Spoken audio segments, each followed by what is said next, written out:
Premier ministre, mais le président, l'autorité morale n'en veut pas. Non, mais M.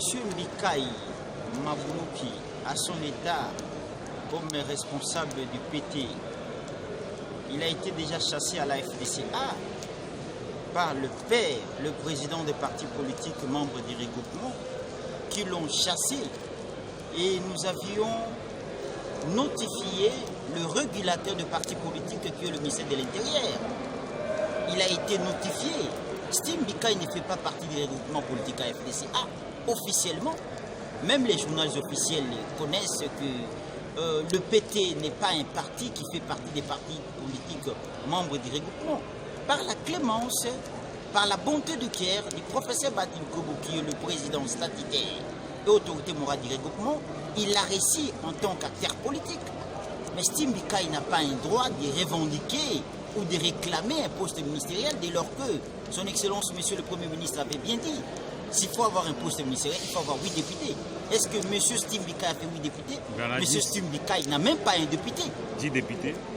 Les députés ont été alignés par la liste AFDC-A dirigée par le professeur Batim.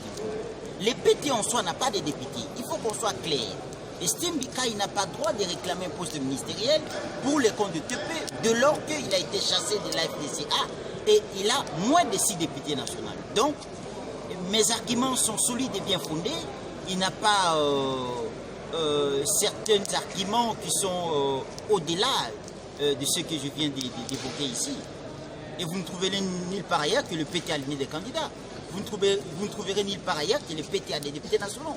Vous ne trouverez nulle part ailleurs que le PT fait partie des partis politiques, membres du regroupement politique AFDCA, soyons quand même sérieux.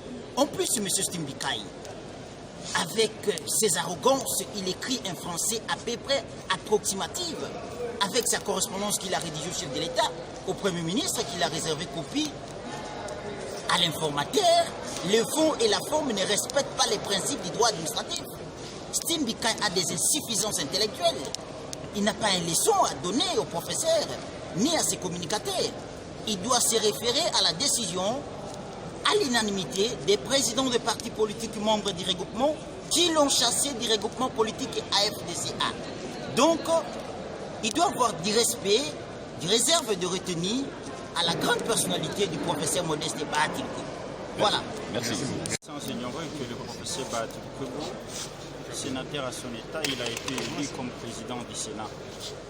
Et c'est pour la première fois qu'il puisse faire l'ouverture de la session ordinaire de mars 2021.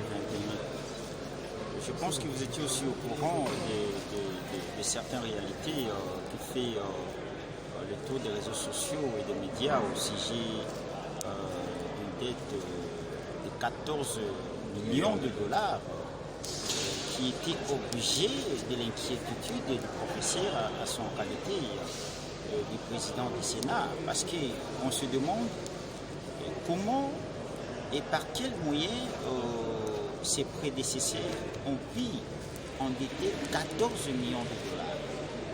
Je me réserve le premier à l'autorité, qui est le président de la Chambre haute.